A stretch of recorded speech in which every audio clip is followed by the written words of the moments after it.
Hi there, I'm Nathan Turnbull, an orthopedic surgeon with Florida Orthopaedic Associates. Today I'm going to answer some patient questions about joint replacement surgery. Here's a question from our new Smyrna Beach office. It says, how long will an artificial knee last?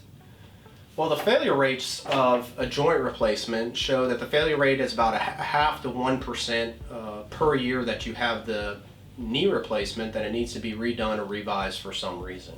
So if you look at it at the end of 10 years, you have about a 90% chance that that same knee implant is still in. There's numerous survival studies actually showing over 95% survival at 10 years.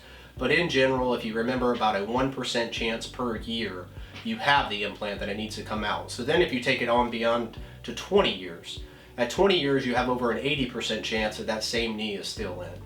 So in general, a number to remember is about a 1% chance per year you have the knee.